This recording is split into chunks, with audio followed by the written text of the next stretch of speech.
Hey friends, it's Emily from burlapkitchen.com, where I'm all about simplicity. Today we're going to be working with this fun sunflower pattern that is part of the fall bundles patterns that we just released last week. So I went ahead and I pre-stained a dowel rod. I used the Minwax stain in the color Dark Walnut for that dowel rod. So now I'm going to go ahead and I am going to cut out the sunflower petals, the large one and the smaller one, and also the circle for the middle. We're not going to need the leaves for this particular project, but you could absolutely use them for this if you wanted to.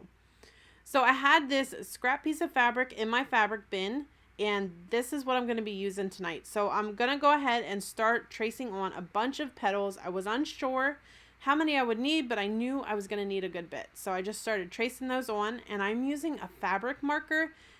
They are great for projects like this. They're perfect for tracing on fabric. I use it all the time. They're awesome for drawing like snowman noses and faces, scarecrow faces, things like that. You can pick them up at just about any craft store. So I'm going to go ahead here and I am going to start cutting all these little petals out. So if you are unfamiliar with our fall patterns bundle, we just released it last week. It is just, so it's a digital pattern. You get 9 prints for $5, and each page, some of them have a couple patterns on, some only have one, but it has tons of fun little patterns for you to play around and craft around with. They're especially helpful if you're someone like me who cannot draw. My mom actually is the one who drew all these awesome patterns. So now I'm going to go ahead and I am going to trace this circle onto the cardboard. If you guys have leftover cardboard, I definitely recommend hanging on to that and keeping it for craft projects. I use it in a lot of my projects. And we're actually going to cut 2 of these out because we're going to need both of them for this particular project. So now I'm just going to sort of lay my petal on here just to kind of get an idea of how I want to do this. And what I'm going to do is I'm just going to pinch the bottom and just hot glue it in place. And the first one's a little tricky to get on, but as you start to work around your flower, it gets easier and it looks better and better.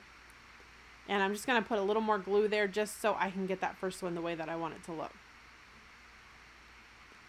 So now we're going to go ahead and do this the second time, and I will speed this up. I just wanted you guys to see exactly how I was doing that. And now we're going to go ahead and work all the way around the flower. Now, I did have to cut out some more petals. I'm trying to think here. I was trying to count that really quick while I was doing the voiceover. I'm not exactly sure how many petals I used, but when this video is done, I can go back through and count. Okay, so now we're going to move in with the smaller petals. And we're going to do the same thing. We're just going to go in between the larger petals with the smaller ones.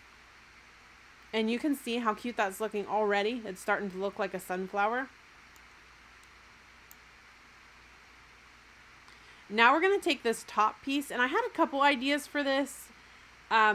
So in this video, I'm just going to go ahead and put burlap over it because that's what I did for the video. But I also thought it would be really cute to paint the cardboard with the Mod Podge and then sprinkle coffee over top of it and then seal it up with some more Mod Podge. I think that would have looked pretty too and really made that center pop. And I sort of wish I would have did it that way, but like I said, I already had this project finished, so I'm just going to go with it. But I think either way is super cute. So anytime I do that with burlap, I always add 2 layers of burlap just so you don't see the cardboard right through the burlap. And I'm just gluing it on and trimming around. And now I'm just going to put that right in the center and squeeze it down so it sticks. And now I'm going to go ahead and hot glue my dowel rod to the back of my sunflower. And I used a lot of glue because I want that to stick really good. And then I'm just going to apply more glue over top of that. And then I just took a little piece of paper that I had laying around to put over top for even a more secure hold. So this is my top secret, heavy starch. Anytime I'm working with fabric, I love using this, especially when I'm making like flowers or even in the spring when I'm doing bunny ears or something like that out of fabric. So when you spray that starch on and let it dry overnight, it will make your material stiff. That way it will stick the way that you want it to. So then I'm going to go ahead and add a little raffia bow to this flower. And that is it, guys. This project turned out so cute. I love it so much. I hope you guys enjoyed it. For more great ideas just like this one, please visit burlapkitchen.com. Thank you.